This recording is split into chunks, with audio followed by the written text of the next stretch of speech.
back to Between Shelf and Screen, where we want to be really relatable. And you ever just cough? No, we're not actually. Okay. All right, you go. Don't cough. Welcome to Between Shelf and Screen. I'm Ryan. I'm Alex. And today we're going over The Haunting of Hill House, the show. Yes, indeed. Finally, Alex is jumping up and down of excitement, pissing, throwing up, maybe. Crying. Definitely. The time has come. The time has come. How do you feel? I feel great. I love rewatching the show. It's like my fourth time rewatching it. Only 4? Yeah, it's pretty low numbers. yeah, pretty rookie numbers. I need to get that up. Right. I expect next time we record. 20. Yep. You knew what I was thinking. So, comparisons. Yes, of the show. If you haven't watched our last episode, we go over the book and run through all that. If you haven't seen that, highly suggest, because we will be referencing that a decent amount this episode. Definitely. So I think, first of all, actually, what did you think before we go into some of the comparisons and differences? I loved it. Yeah, it's like kind of already knew that. Yeah, it's like my favorite thing. Was it this fourth time watching it any different? Honestly, no. It hits the same every time, really. Do you, like, watching it back, like, pick up on different things that you might not have noticed the first time watching through? Only the ghosts in the background, which I don't know if you noticed or knew about. A few parts, yes, definitely. Yeah, there would be, like, every now and then I'd be like, oh, there's one. Didn't notice that. But yeah, it's creepy. Pretty cool, though. Right. I love that addition. I really like the addition, especially, like, they just don't even acknowledge it. Yeah, they don't acknowledge it, and, like, they don't really necessarily, like, add to what's going on. Right. They're just there, and, like, just that fact, like, makes a lot of sense for the series. Right. Because it's, like, also, you're not going to notice every single time there's one. Yeah. So, I feel like ghosts aren't just popping out just for you. Like, that's kind of selfish if you think about it that way. Like, yeah. It's not all about you. Exactly. They're doing their own thing in the background sometimes. That's how it is. Yeah. Yeah, I will definitely say I did not expect to love it this much. Like, I had high hopes, and it's totally up my alley. But, like I said on the last episode, I watched the first episode and just, like, didn't continue it. And this time I was kind of like, oh, I don't know, like, maybe partially because we've watched so many series in a row. Yeah. Where I'm not a big, like, binge person either. So I was like, I don't know, maybe I'm falling out of it, but oh my gosh, I was absorbed in this story. Yeah. I will say the first episode's definitely not the best. We kind of talked about that. It's probably the weakest in the show. It's not bad, but it's just probably the weakest entry. Yeah, because I feel like it doesn't really introduce you all that well. Like, you'd expect it to be an introductory episode, and they kind of jump straight into it, but, like, an almost confusing aspect, at least for me. Like, I just was a little confused of what was going on and the amount of times it would jump between present and past. Yeah. It's like, what's happening? I don't know the characters well enough to know. Right. Are we in the present or what? So yeah, that was, like, my biggest fault with the beginning, but, like, it definitely, like, fit after that. It made more sense once you kind of connect with the characters. Like, it doesn't seem that off-putting. Right. I guess when it switched back, and it added to it, honestly. Right. And so this kind of, I feel like people who read the book and then will see this probably, like, they know by this point. If you've just read the book and you haven't seen the show, you're like, oh wow, that's like, that sounds totally different. Yeah. Why? Like, is what there are they a talking present about? and past? And that's because it is, like, totally different. But it keeps the same soul. Right. We could probably count the amount of similarities on our hands. Yeah. That it had, and most of them just have to do with, like, the relative plot point. Like, obviously there was still a Hill House. And they had, like, the main general idea, the soul of everything. But, I mean, it totally went on a whole different story. And I think that the writers, director, and everything were able to still like hold the story and like honor it in a sense. It didn't seem like it was like they just wanted to change a bunch of things for the sake of it. Like they genuinely saw the just how good it was, and they're like, wow, there's so much you can do with this kind of story, and they just expanded on it, and it was genuinely great, even though it was like probably a pretty bad adaptation. Like thinking of it strictly off of how accurate it was, not at all. Not even a little bit. There's like 2 characters that carry over, and actually 3. So it's Nellie. Well, not even really. Yeah, I mean, like, she's not the same as she was in the book, but like that's like a character. She's kind of the main one, you could argue, and she carries over. There's Theo, totally different, but at the same time similar. It's their names are the same. Yeah, their names are the same, and then they have the personalities a little. Yeah, they mesh a little bit, and then there's Dr. Montague, which I bet you didn't even notice. It was Nellie's therapist. Yeah, it's Dr. Montague. I didn't even pick up on that. Well, also the Dudleys, I think, were actually the most accurate characters to the book and the show. The show just added a little bit more, but like they just worked and they left the house at night and then they worked. Yeah, and then they would come in, they'd add a little bit of context to Hill House and then leave. And then, but at the very end, which is just the pinnacle of the show, like you're gonna stay, like if you're gonna watch through episode 2, you'll probably get hooked, and then at the end, it is satisfying in every way, in my opinion. Like it's just a very well-rounded, like the plot's intricate, the characters fantastic, and it all kind of weaves in together to have a very, very satisfying ending. Yeah, no, I completely agree. Like, I mean, the story literally, it felt complete. But also, like, not in the, like, just flat kind of story. There was still so much. But you could, like, interpret where it was going and all that. It was really good. Yeah. Basically. And, it's funny because I got my parents to watch this show because I raved about it nonstop to them. And probably annoyed them, actually. Yeah, no, literally. And they're like, I guess we'll appease our child. Literally, yeah. They're just like, we'll shut them up. We'll just watch it. But they don't like the horror genre, and that's why they had been avoiding it. But I was like, it's not really horror.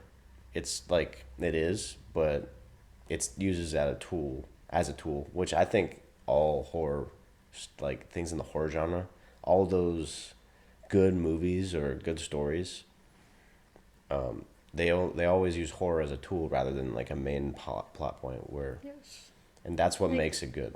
Yeah, exactly. Because like, I'll still watch a decent amount of horror, no matter what kind of what. But like the jump scare horror, like it's whatever. They're just it's fun to watch with friends. True, but it's just feeding off of shock aspect, and like it's not rewatchable, really. Right. In the sense where you'll get the same vibe. Like you could rewatch it, and it's like still a little bit eerie, right? But like you're not, since they're relying off of shock factor and jump scares, it's not gonna hit the same because you're gonna know it's coming. Exactly. Yeah. So, yeah, I definitely like this way more than the typical what people think of as horror. Yes. Yeah, because I mean, it weaves in our 2 favorite things: horror and family drama. Yeah, we were talking about that. Yeah. It's so good. It's such a good mix. Like family drama hits different. It does. Yeah. I think because I also watched this when it first came out, like, God, 6-7 years ago, whatever it was, like, right at the beginning. I was, like, a freshman in high school. I did not care about family drama. I was like, I already have my own drama going on. There's some stupid, cringy thing. Yeah, no, I had the same experience. Like, as you get a little bit older, and then you kind of understand, like, you get to an age where you understand the family drama enough to, like, have full opinions. Exactly. Then then you get a little bit more intrigued when you learn about different other families and their drama and all that. And then when there's shows about it, I mean, I just eat it up. No, literally, and like, oh my gosh. Marriage Story. I think we both. Yes. So really good. Really, really good. People don't get why that's like one of my favorites. It's like it's depressing, and I'm like, that's the point. Yeah, it makes you sad. Not only that, it's just well acted and well written. Like that's the two. Good. That's the two things you need for a good show. The cinematography. You'll get it out one of these days. The cinematography is definitely a good addition to any film or whatever you may be watching. But wow, this sentence is tough. Basically, it's if you don't have those two characteristics, good writing and good acting, it's gonna be terrible. Right. Yeah, those are like things that you can't like lack on. Like cinematography, you don't have to do anything special, and it could still be good. Like you don't have. There's some amazing shots in shows or movies that definitely add to it, but you don't need that. But then like if it's just bad writing, I mean your show or movie relies on that. So if your characters sound like they have to force, like they're forcing everything because they're not good at acting, or that it's written so poorly that you're like, this seems forced. Yeah. No one's gonna enjoy it. How do we even get on this subject? Yeah, we were talking about Marriage Story. But anyways. Come back for our review on Marriage Story when the book comes out. Yeah, it'll come out in reverse. TV. We read like a biography. Movie first, then book. We read like a biography of just some people getting divorced. Yeah, that felt like that. But anyways, yeah, I guess we should go into a summary since we've kind of talked about it being like a family drama, and people are probably like, where did the family come in? Yeah, if you've read the book, you know that it's like not like that. Yeah, so in this story, you have a family moving into Hill House, and you got the mother and the father, Steve and Olivia Crane. They're moving into this house because they want to fix it up, remodel it and everything, and then sell it and get rich. Like that's their whole plan because they move around, and that's what they kind of do. They flip houses and they make money, and they have 5 kids, which is crazy. There's so especially many for kids. that kind of job. Yeah, you got Stephen Crane, the oldest. He kind of follows his dad around. He loves to help. He really wants to. Like he basically is in his dad's shadow, and he's like, I want to just like improve him to improve me. Yeah. You got Shirley.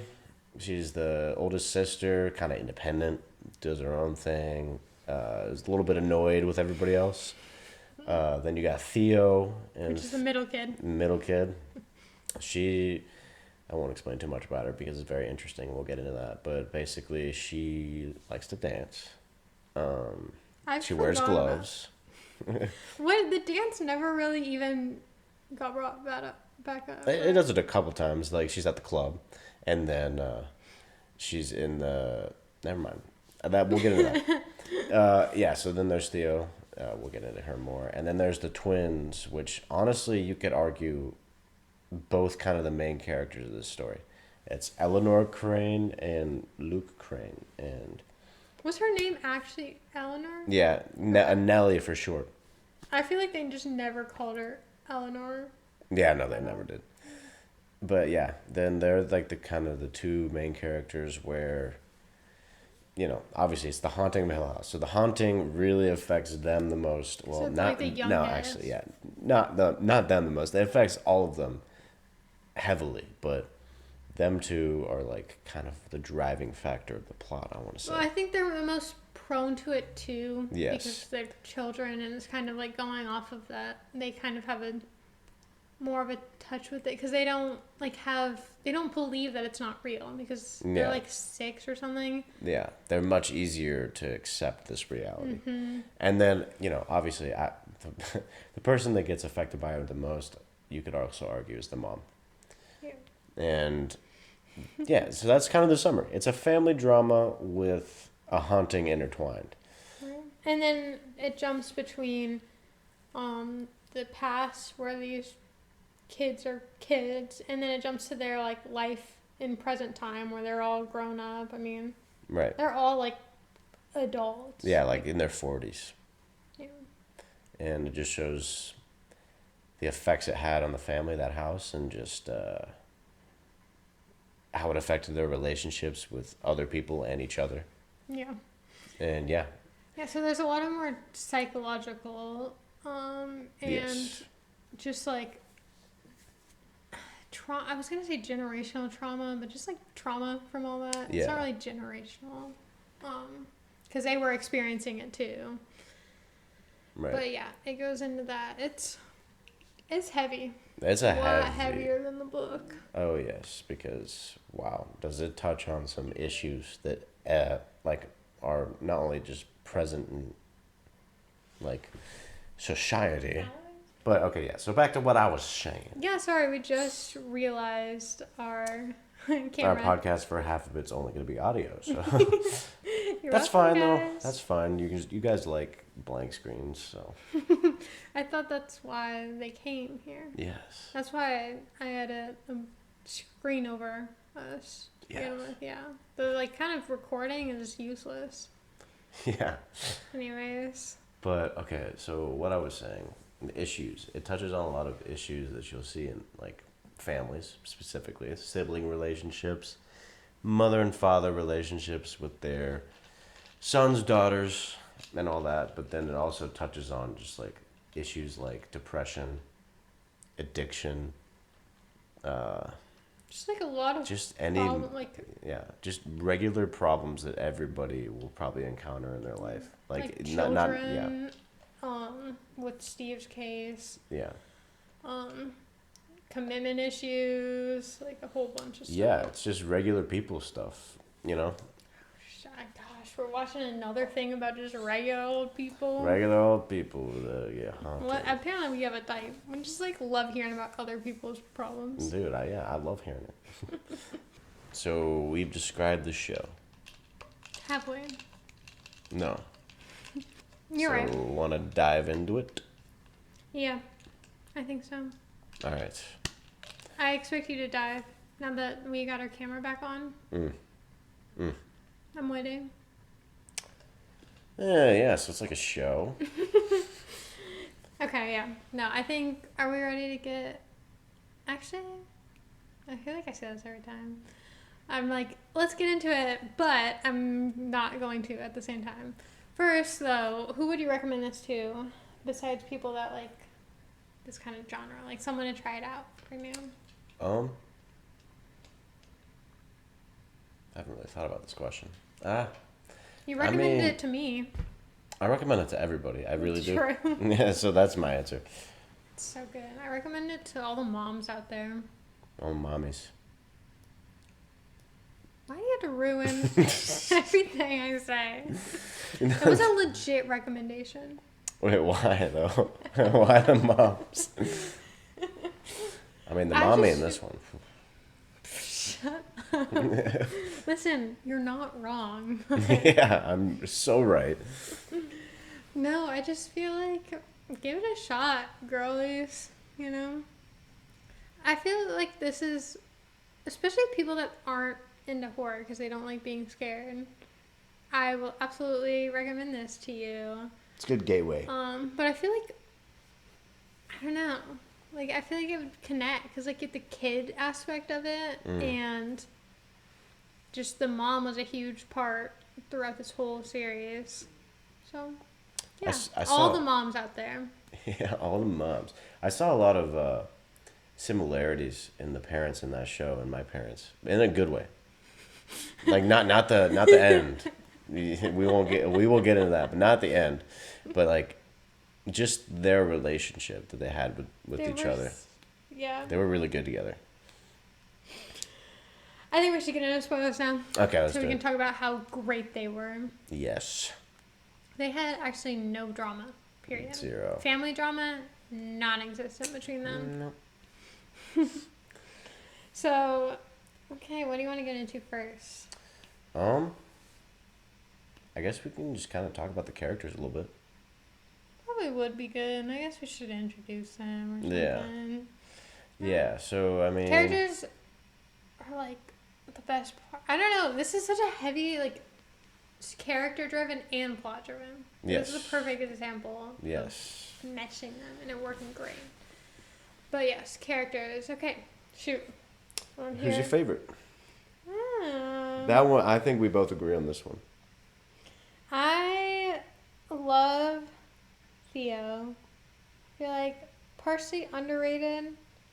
Because I feel like she wasn't ever like the center of attention for anything. Right. But she was badass.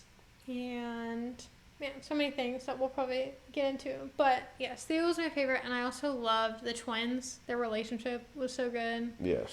I liked seeing Luke's development. Yeah. Throughout of it. That was probably my favorite storyline. I don't even know, I can't pinpoint why exactly, but it was just nice to see. I think because it was like a general like upward progression. Like it definitely had its lows, but it was nice seeing that with everything else going on.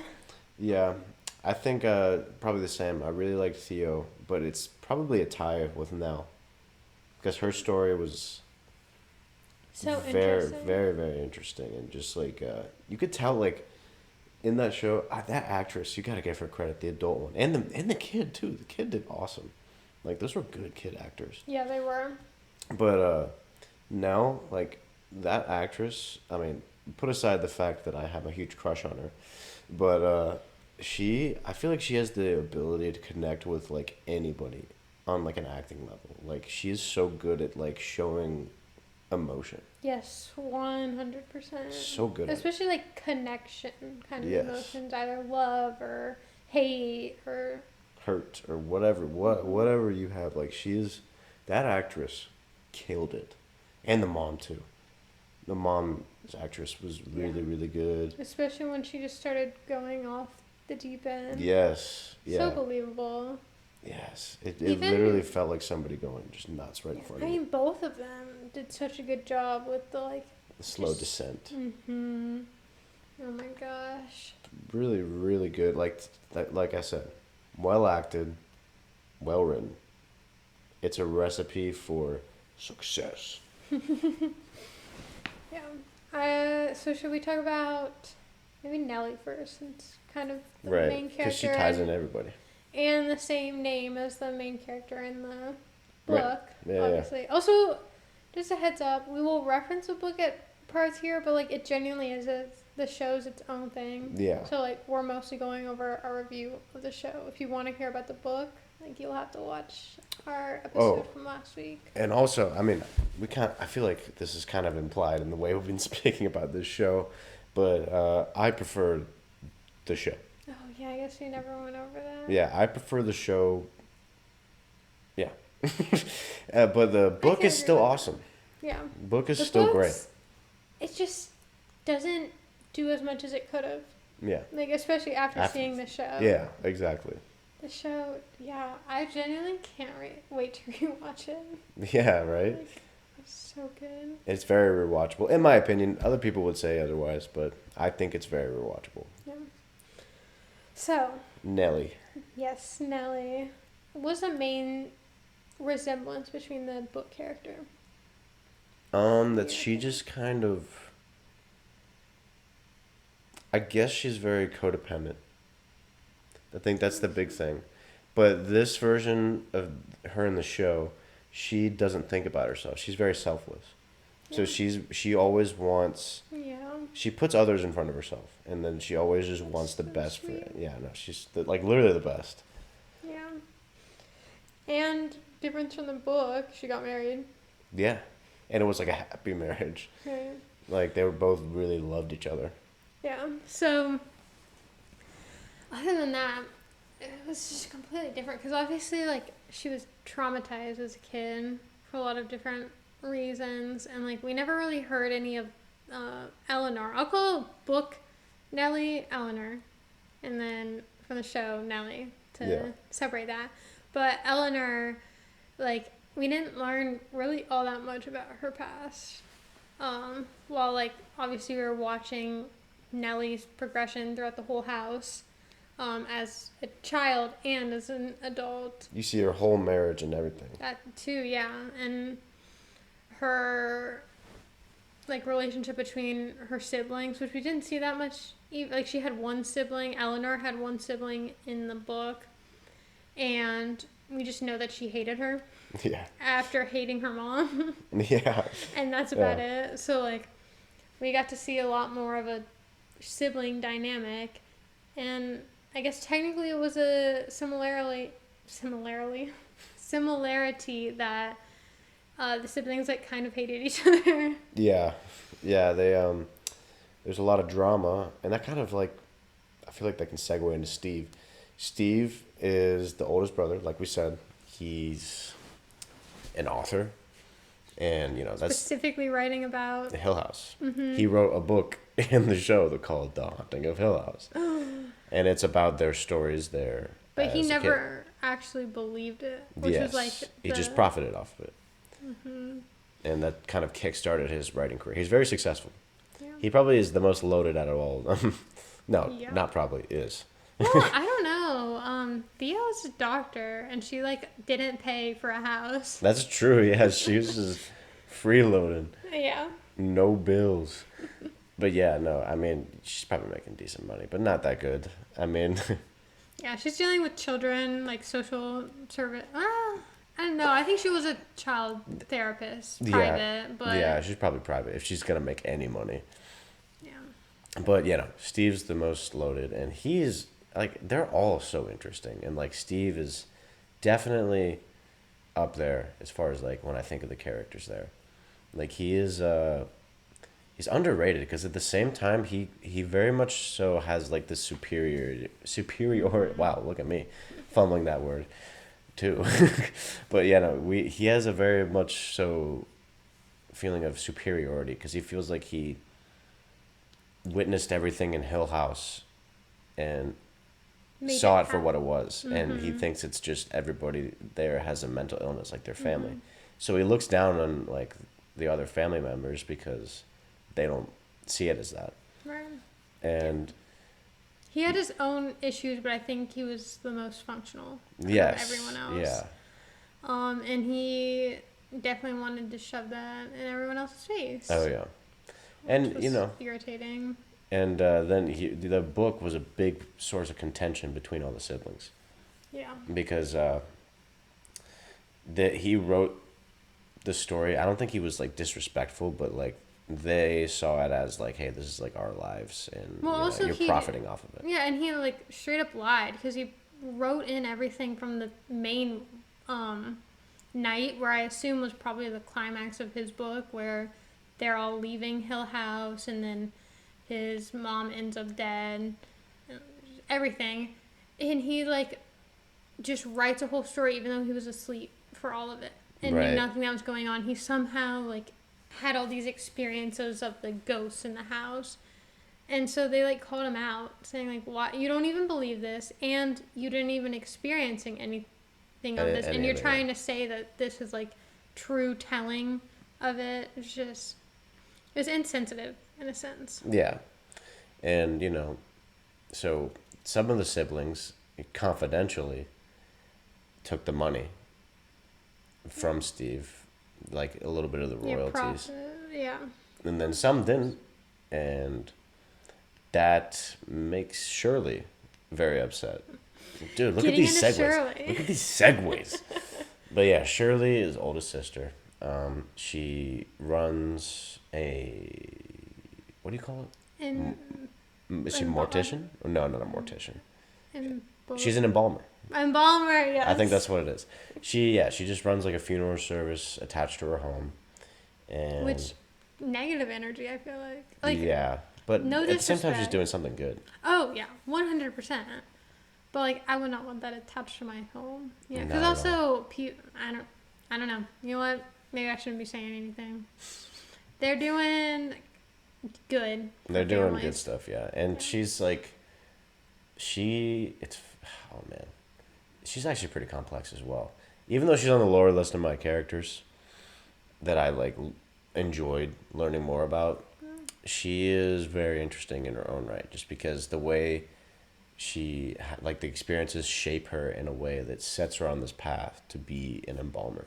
Mm-hmm. Right. And to, like, take care of the deceased. Yes. And, fix them, basically. It was her whole mission. because someone fixed her mom, and she just got attached to that. And she was very like straightforward kind of character. Like, she was complex, but like when she believed in something, like that was it. Like, she's very dedicated, very righteous most of the time, you know. But yeah, she was pretty selfish. Yeah, she was very selfish. Yeah. Even like, you know, she would like to throw that in Theo's face, but like Shirley was definitely much more that way. Like, more selfish. Theo was more defensive. Yeah. Like, she wouldn't. No, she was definitely doing things for her own sake, but it wasn't like set up where like, I don't know, because one of the things I think was an issue was how she'd always have a new, like, not even a relationship, just fling. Yeah. And that was it. Is that important? Yeah, kind of.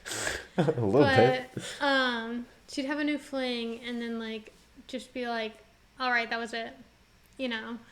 But it's not like it was set up to be like a relationship. It was clearly a thing to begin with. And I think Shirley just thought that was like the worst thing ever. But it was just Theo being defensive and not really knowing how to connect to people for a lot of different reasons. Yeah, she hooks up with that one girl. She's just like, did I do something wrong? She's like, no, we did what we came to do here. Yeah. And then I was just like, bruh. I was like, imagine how many times that's been said at like a frat house. I mean, Shirley wasn't wrong when she said Theo was like a frat boy. Yeah. Oh my gosh. But like, that is like the least actually problematic thing. So I feel like Shirley just... She is a mess. Definitely. But then she almost masks it. While Theo's like, yeah, I know. Like, I'm screwed up. Yeah. She's like emo. Yeah. She's like, I got issues. Yeah. I wish we learned, like, just followed Theo around more, especially with the, like, one family that we got to see, like, the one kid that she was helping. Yeah. That was such a cool little addition. I know. And, like, when she went to his house and like experienced that, sickening. But it was nice to see like the good that she was doing, and no wonder she's like messed up. Right. If that's her job, and that like so many reasons why for her to actually be struggling in that sense. Well, I don't know. Like, everyone had their own issues, and like it made sense why they were the way that they are. But I feel like Shirley specifically put down Theo, and it's like homegirl was going through like a lot. Yeah, especially with her power. Like, I don't know what you call that. Is it empath, where you can touch things? She's an empath. Yeah, she's an empath. But where you touch things, there's a specific name for it. Like, you can touch things or people, and then you can kind of like get a glimpse into them. I don't know what it's called, but I mean, it's kind of like being empathetic, but it's like literal physical, where she can touch and then feel whatever she's touching, like the past, memories, the memories, maybe their feelings. Yeah. It's very interesting. And like, I want to say the mom had that, but in a different way, where she was like, she called it being sensitive. Yes, yeah. Well, she said the grandma was specifically sensitive to touch. So I think it came down that way. The mom, I don't know if it was that way. I mean, they were all sensitive. In their own way, like the twin power. Shirley would actually wake up, which I kind of wish they expanded more. About Shirley with her dreams. Waking up and just like saying something. Like when Nellie was in the red room. She's like, Nellie's in the red room. That was like so freaky, especially when like later on you find out that Shirley will say things in her sleep. Blah. Yeah, and then they didn't continue it. But they didn't continue it throughout like the end. I don't know. It never came back around. I guess maybe that was showing that she kind of had a little bit of sensitivity, but it was very, very deep down in her, like stuff that she would easily push aside. Right. I mean, she literally wouldn't do it unless she was sleeping. Yeah. Unconscious. And not able to control that part of her. And then, gosh, Did Steve have any sort of issue? No, like sensitivity. That's the one that I... No, and he was kind of like, he was like his dad. And the dad's like... He's the black sheep, I mean, the useless one. Most useless. No powers. Yeah, no, the dad was like, he just loved to fix things, and he's very much so interested in like tinkering with things, and just like has to be busy. Right. Steve is that way. That's what I see. Yeah. Kind of, and that's probably why that was another thing they explained. So like, the dad explains like, he's like, oh, I never saw any ghosts, blah blah blah, and he's like, yeah, you did. He's like, we never did treehouse, your game room. Twist with like so good. The twist, I guess we'll not really jump into it, but I do want to talk about this for a second. With the red room was one of the main points is that there was this red door, and they didn't have a key to the house to open it. And it just would not come open, even though they tried to break it down. Yeah, and so it was like just this looming presence and mystery throughout the whole book, oh my gosh, throughout the whole series, and then you find out that like they were all in the red room. Like you kind at some point, yeah. Yeah, you kind of get a glimpse for when Theo was doing her dance, and then the knob starts spinning, turning, which was also kind of a reference to the book. But the knob was turning because they were trying to break in on the other side, and so then you're like, oh my god, like what is happening? I first actually thought that it was like not actually a physical room, but it was just going different parts of the house. But it was like technically a physical room, but it changed for the person, and they just somehow like would end up in there without realizing. Yeah, no, they always got in when they weren't trying to. Yeah, exactly. And then the whole tree house. That threw me for such a loop. Yes. Oh my god. Because like it's so funny because you see in the dialogue, and then like Steve's talking to his mom. He's just like, "Have you seen Luke?" He's like, "Have you checked the treehouse?" She goes, "That's silly, mister." And then like little things, they'll be like, "Oh, have you?" Mom's in her reading room, and then Mrs. Della would be like, "Where?" Yes, we have a reading room, I picked up on that. I didn't know about the treehouse thing, but it's so easy to like excuse children saying this kind of stuff, which I think added so much to this just experience, and that the book couldn't do because you didn't really have that. And it's so funny because you watch those at first, and you're just like, oh, the house has so many rooms. Right. It's such a big property too. You're like, oh yeah, this is just a little joke, being like, oh yeah, it's just like this is luxury they're not used to. Oh my gosh, yeah. I think that was one of my favorite parts of the house. Yeah. Like addition. Oh, so creepy. And then the fact that like the kids could like it wasn't just specific to the person too, because multiple times Steve was in Luke's treehouse. Yeah. Yeah. It's like, how does that happen? Oh my god. Yeah. It's so weird. It's so interesting too. It gives me the chills. No, like when Steve and the dad are sitting there in the car, and the dad's like, oh, you think you didn't see a ghost, and then he just starts dropping all that on him, and then Steve's just like, what? And he's slowly getting convinced. He's just like, he's talking about the witness marks on the clock, and he's just like, that guy wasn't there. Yeah, and just the comparison to the witness marks being kind of like points of your life, and saying like Steve's just not reading it. He doesn't know how to read these marks. Yeah. Even though he wrote a whole book about it, and he at least remembered it, like he could point out that there was someone fixing the clock. Like he had these memories, but he genuinely just didn't analyze them in any sort of sense. And then the next scene that you're like, it's going back to the house, is showing the mom. She's going down the stairs, and then she's walking by the guy with the clock, and he's just staring at her. And I'm like, oh, it gets so much, like, it gets so intense, and you're like, whoa. But it's so good. Like, that's honestly, we can touch on that a little bit. I mean, the house is a character. Yeah, I guess we should go into how that was portrayed, because also another more accurate portrayal as compared to the book, because it's like a house can't really change all that much, but the like whole red room type thing was completely different, and it added so much. Right. Anyways, Sorry. Oh, the house. Okay. Yeah, the house is a character. What do you think the house wants? Like you know? Well, that's I mean, I'm cutting that up. The house could want all sorts of things. Maybe it just wants a fruit bowl on the table. They just never really got to experience that. Maybe it wants them to stop tearing it down.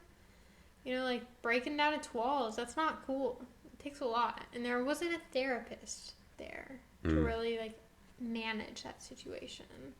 I don't know. If I was in the house's place, I wouldn't want them tearing down my walls.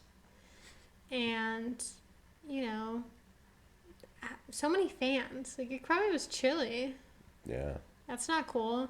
Don't want people blowing on me. Don't want people. Never mind. Anyways. At least you're not allowed to say that. Okay, so I think, well, this house, it's interesting because, like, there's times where, like, the characters are seeing the house, literally talking to it, in a sense. At least through the ghosts that are there. Yeah. And they're having full-on conversations that are getting in their head and, like, manipulating kind of what the house wants. Yeah. And it seems like it just wants them to stay, and it wants to feed off them. Yes, the energy, specifically it's picking a person to control, in a sense, and feed off their vulnerability,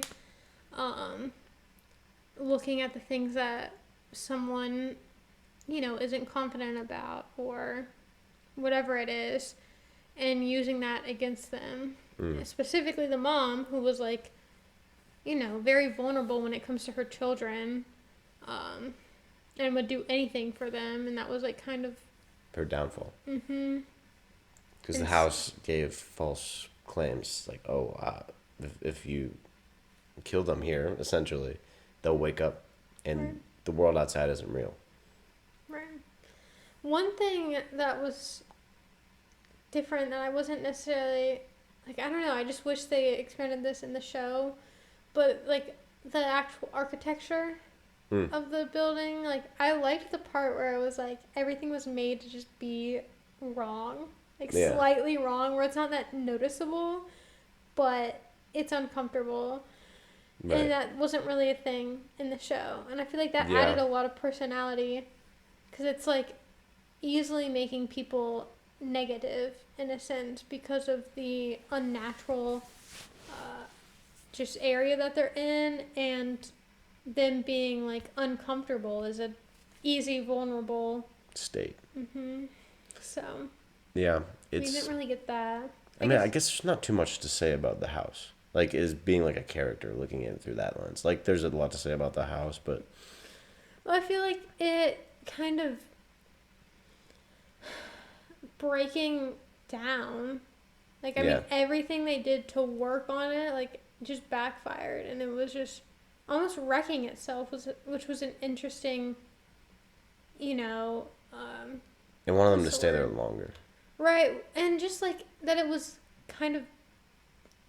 speaking of this as a character, it was literally destroying itself to further destroy the lives of the people inside, which I found was interesting, because I don't think that the house in the book really was like that. Yeah, the house in the book was just... more of a presence over looming. Right, and it was just textbook, like... It wasn't necessarily, like, it feels like it has a personality in the show. And, like, in the book, it's just textbook, like, wanting to corrupt. Yeah, and I think it felt more of, like, you could, kind of like I said last episode, you could have explained it of just, like, being lonely and thinking further into things, or just making stuff up in your head. Like, hearing something and then, you know, going on this whole...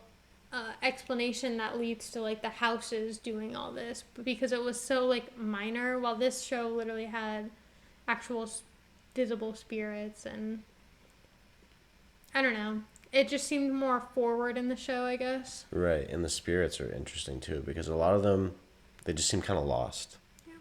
They're not, like, they're there, and, like, other than Poppy, don't really have a motive. Right. I mean, they're trapped in a sense. Yeah.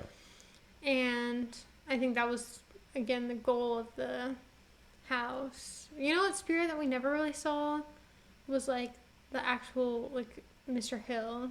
Right. Yeah, no. Well, he's the guy with the top hat. Oh, Big, tall guy. He's the guy that got himself in there. Like in the... Yeah, bricked himself up. Yeah. Like the all Poe style. Bricked himself up. Shut up. Actually, going off of that, because I felt like that was a reference to, like, Poe's story. Yeah. I can't remember what it's called, but we know what. Edgar Allan Poe? Yeah. Where he's talking about the heartbeat? Not in the floor, the one where in the catacombs, he, like, went down there and, like, I can't remember exactly how it led to this, but he just was like, yeah, I'm going to start building a wall and stay in here. It's been a hot second since I've read it. But it probably was. He does that. Well, okay, when I say he, the director or the creator, Mike Flanagan, if you guys want good stuff that's like horror related but also has more substance, this is your guy. He made Dr. Sleep, Midnight Mass. It's also the same people that kind of made a lot of... They recasted a lot of the actors that were in Hell House. Made Midnight Mass, Midnight Club, which was great too. Blind Manor, which was meh. But yeah, like this guy, when he makes movies and he writes them, yeah, so good. Yeah, he definitely... I could see a lot of the references. Like, then another one was the Stones, which was the same as, like, the Carrie reference, which I did not pick up when reading Carrie, but now with that knowledge, it was, like, a reference to the Proverbs, or... I still don't know biblical stuff, but... Yeah. It was something... it was Revelations. Yeah. And... that was an interesting touch too. Yes, I love that infusion. He does that a lot too. Yeah. Like he ties it in a lot of like religious, because I think, well, I don't want to assume, but he touches on that a lot. I think the way he writes about religion is not disrespectful. It's not like taking shots. It's very much so like an appreciation for it's like a coping mechanism for life. Yeah, I love you could see that in Hill House too. Yeah. Because he could very easily just slam the Dudleys for just being like crazy Christians off in the woods that don't do anything. Right, and like you can just pray away all this kind of stuff. But no, it wasn't like that at all. Yeah, like, because there was that one moment where Mrs. Dudley's talking to Olivia about like her kids and everything. It's like, you need to take a break from the house. And then she goes, I'm going to say a prayer for you tonight. And then rather than Olivia saying something like, yeah, what'll that do? She goes, I appreciate it, you know? Because it's like a nice gesture. Yeah, it's whether you believe in that or not. And they didn't, the Cranes didn't believe in that, but they're so respectful because it's like, I don't know, it's just like someone thinking about you, period. That's all it has to alert sending you their good or like intentions. Yeah, which is, you can appreciate that. But it isn't like, I don't want you to watch Midnight Mass because that show really expands on all that sort of stuff. It's so good too. I'm just a fan of this guy. Like what he does some good stuff, and like he excels in the horror category. Like he's just so good with it. He really is. He has a good balance between like a lot of things. Yeah, like his thing is drama. Like he's very good with the drama. Yeah. But then like horror, very good too. And it's never like, he doesn't ever rely on jump scares. Right. Ever. Like there's going to be like so refreshing. Yeah, he's like, there's like maybe in Hill House combined, you probably got like 3 or 4 jump scares, like legit just like bah. Moments where like it'll scare you. Like what again? Like bah. Oh no, guys. I'm sorry if that spooked you. There's going to be like 4 of them, and then like there's 10 episodes and they're all like an hour long. So that says a lot. Right. It's mostly just a lot more content. Yeah, it's a lot more content of like just getting to know the characters and plot, and also just like moments that will creep you out. Yeah. 100%. And even like the less scary things, like I want to jump into episode 7 because oh my gosh, that's my favorite episode Because it's less horror, and they're in like the same setting throughout all of it, really, or the majority. And it's finally like the family seeing each other since really the house, staying in Hill House. They're all at Shirley's. Well, we'll explain this a little bit too. Nellie dies. She hangs herself in the house. Shirley basically... As a result of the house manipulating her. And then Shirley essentially does the embalming and everything for her, which all the kids were like, slow down, but she doesn't. And then they're having like, I guess, is it a wake? The day before when they basically just... It was like a private wake between the family members, and that's it. Yeah, and like the entire family, all 7 of them. Well, no, 6. Yeah, so that episode 7 is you get all of them together except Olivia, the mom, and Nell. And they're all kind of just interacting, and you kind of get to see basically all the things that, like, them growing up in Hill House and like all those interactions and dynamics beforehand. You get to see them all play out when they're adults. And Nellie's wake, which is they mourn, but then they also argue and they bicker and they reminisce, and it's a really good episode. Because after that one you have to keep watching, in my opinion, because you're just like, okay. I mean, you're hooked by that point. Like, yeah. I think that I was like really invested into it, but that episode I was like, I mean, my eyes were glued to the screen, and I think I actually stopped watching after that because like I had to go to sleep, and I just was like, I don't want to. I can't. Like, I will spend the rest of the night watching this if I didn't have work or whatever. Oh, yeah. So... Because the dialogue not only felt realistic, like family members just bickering, but it also just, like, stayed true to all the characters and flowed so well. Yeah, and it was, like, eerie. It wasn't that scary, but it still had that overlooming, especially with just, like... They had Nellie in the background with the open casket. And her ghost would just pop up every now and then, and the mom's ghost would. And nobody really acknowledges it because, like, they're trying to keep it together. Yeah, and they're also just, like, just so concentrated on bickering with each other. Where, like, that's also partially natural to them, seeing, like, these spirits, where it doesn't faze them in that sense. At least where they're, like, I've never seen this before. Like, who's playing a prank on me, whatever it is. Like, they definitely had moments like that, which we'll mention that same night, but sorry,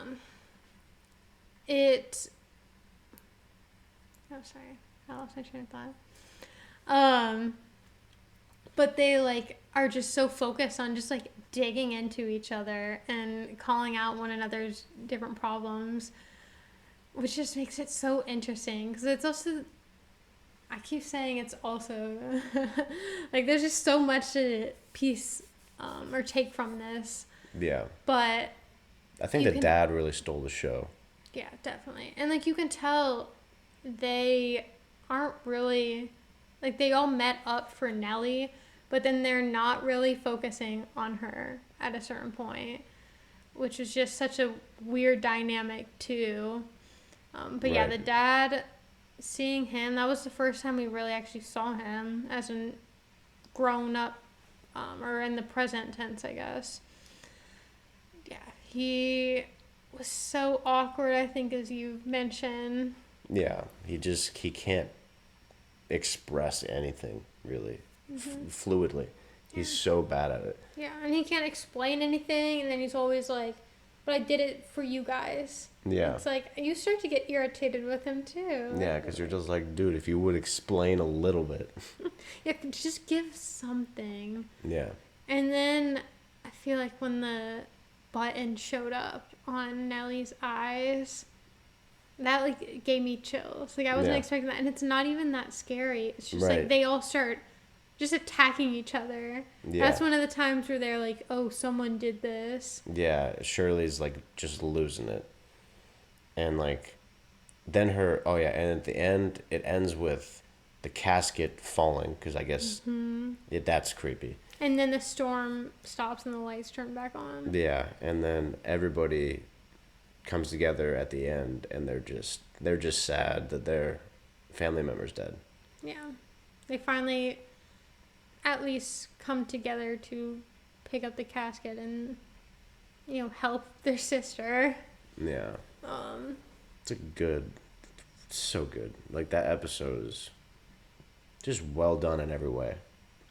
Yeah. Genuinely.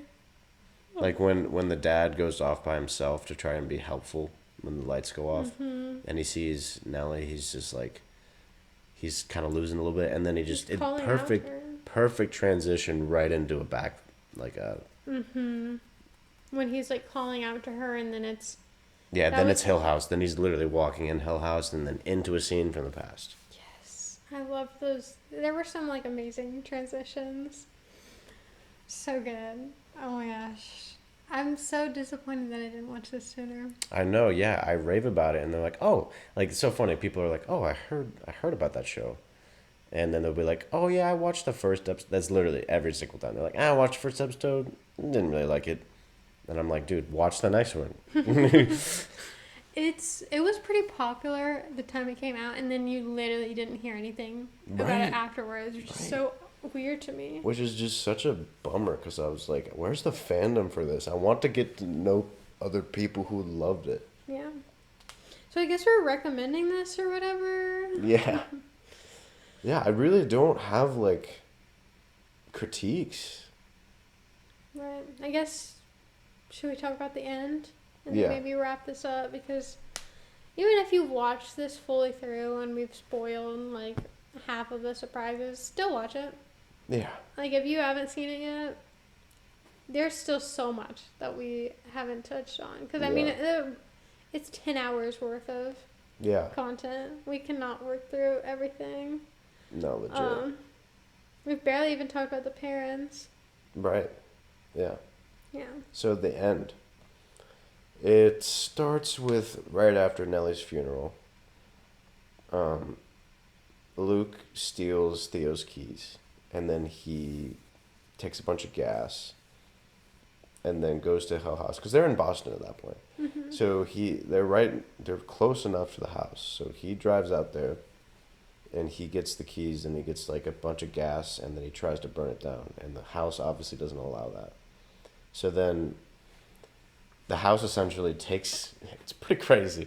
I didn't even really think about it. It takes Luke, puts him in the red room, and then gets a syringe and injects him with rat poison. So he's about to die. And then everybody chases him there. So the father and Steven hop into their car, the rental. They go there, and... The dad's like, hey, I prefer if nobody else came here. That's why I came with you, because I assumed he was going here, yada, yada. And then, of course, Theo and Shirley hop in the car, and they're coming too. And then, basically, they're all having a family reunion. Yeah. The house captures... What's wrong with that? The house captures them all. And they're all in the red room at one point, except for the dad. And, yeah, do you want to talk about it from there? Yeah, so we kind of finally... get the pieces together with the red room. Like, that's where we really start to figure out, because the only time where it was open, which we're also still figuring out, like, within the same experiences, was when they had that tea party. Like, it was only alerted to earlier on, and now we're, like, getting all the deep lore with how the mother went off into the deep end. And so we're, like, really learning about this as they're slowly individually getting put into this room. And they finally, like, kind of bond. And I think that's what holds them together through what the house is doing to them, is they finally, like, come together. And they're like, we need to save Luke. We need to, you know, just help each other. It kind of goes back to when I can't remember who said this, but it was the dad saying, like, all you have is each other, and you guys need to fix, like, all the fights, all these minor little things in the grand scheme of things. You need to work on that so you will be there for each other. And luckily, like, Luke finds his way out of the trap with, when he dies, he goes into this, how would his mother describe it? Like, she was saying, you're woken up from your nightmare. Oh, yeah. And basically... You're awake now, yeah. Yeah. He was, like, dying, and he goes into their, like, tea party, and there's younger Nellie and the mother, and she's, like, trying to get him to stay with her and everything. And so Nellie, like, luckily, like, weirdly enough, like, still knows, I guess because they're twin connection, she still knows that, like, this isn't safe for him and he needs to go. It's just, it's super interesting because that also, like, goes back to the one of the fifth episode where he left his, like, treatment center because Nellie told him to go, and he thought that meant, like, to leave and find his friend. Was up stabbing him in the back, pretty much. Yeah. But it was, like, something that was going to be referenced on later on, so, like, I liked that being carried out. But that was super interesting. They're finally, like, working together, and then do you want to talk about the, like, what Steve and Dad had? 'Cause I feel yes. Okay, so I want to mention also, they all get put into this trance where, like, the house is essentially trapping them in their own sort of memories, and creating, like, even engineering some, to where they are distracted and they feel somewhat safe. But it's also touching on their deepest fears and insecurities. Especially with, like, Shirley, who we never really had all that much besides when she gets into the house. Right, yeah. You figure out a lot there. I don't even know if I want to mention it because... In the grand scheme of things, we both kind of talked about this before. I didn't really care for it because in the grand scheme, it was so minor. I mean, she cheated on her husband. Not great. Not condoning it. But people are literally dying. And so her being like, oh, I feel so guilty about this. Understandably so. It was like, you got other problems, sis. Bigger fish to fry. Yeah. But, yeah, so they all are getting trapped in that. And then Nellie, one by one, goes into each of their dreams. Well, at least cinematically. It's probably happening all at once because time is all jumbled in this place anyway. And it kind of touches on that in really cool little cinematic choices that I really like. Especially with the broken neck lady. Yes, bent neck lady. Oh, so good. But then Nell pulls them out of every single one of them. And then they're back in the red room and they're all awake. And then Luke wakes up, and then they see Nellie standing there. And that whole monologue, so beautifully written, beautifully acted. That makes me bawl every time. It was exactly what they needed to hear. It wasn't just some, like, oh, I'm going to be profound now. Like, it genuinely felt like it was for each individual character and what they needed to hear. Exactly. Very good. And then, at the very end, the dad is at the outside of the red room. He manages to open it. They rush all... Well, I thought he convinced... Well, I'm going to... Okay, sorry. Yeah, but, so they rush... Shirley and Theo rush Luke to the hospital, and then they're like, you guys are going to come with us? And then they're basically like, we got to talk about... Or we got to do a couple more things before we go. And then the dad and Steve walk back in there. And basically, the dad isn't alive anymore, and he doesn't know it. And he's showing him all the things in the past that happened that he couldn't tell him about, but now he has to know. And then you figure out that basically the dad committed suicide as a sacrifice so that all the other kids could go. And the mom is still, like, she is a ghost there and she's trapped, but she wants to be, and she's working with the house, and she's still good, but she's so lost. I think she has good intentions, but it's not true. Like, what she's doing doesn't actually lead to the consequences she thinks it's going to. Right. And so the dad strikes a deal because he can't get in that door, so he strikes a deal. He's like, I will stay here with you if you let our kids go. And so he commits suicide by swallowing his heart medication, like pretty much all of it, ODing.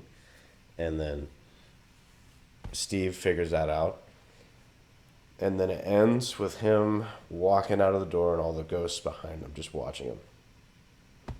Mm-hmm. It's just perfect. It's a perfect ending. Yeah. But that monologue of him the dad walking into the red room, reuniting with Nell and the mom, and then just basically talking about how proud he was of everybody. That gets me too. That's so good. Especially with Steve. Right.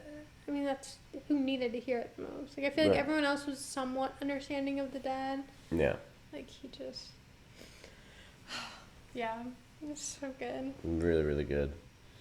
There's a lot of good monologues and just scenes that showed real connection. Yeah, it's like, it just... 10 out of 10. Yeah, we can't say any more. We're 10 out of 10. You can't. It doesn't get much better than that. And in fact, for me, and watching everything, I've watched a lot of great movies and just like shows. It just doesn't come close to this, in my opinion. Like, this is legit my favorite thing. Mm-hmm. Yeah. This is definitely high up on my list. I'm so excited to rewatch it again already, Dude, which says a lot. Oh, I gotta get you to watch Midnight Mass then, because I hadn't even heard of it before. Yeah, this one came out of nowhere. It's so good though. So good. Well, we can't cover it unless it's based off of something. I know. I'm just gonna get you to watch this, and we'll talk about it. All right. Yeah. Actually, let us know if you want us to review it. Anyways. No, but actually, comment down below if you are a fan, because I don't know any. I know one person who originally got me to watch the first episode, who loved it, but then never talked about it again with anyone else. So let us know if you were a big fan. Like the video and subscribe if you enjoyed watching, and we pump out something every week. Yeah, we try to. Yeah, we try. We have a lot of technical issues. We really.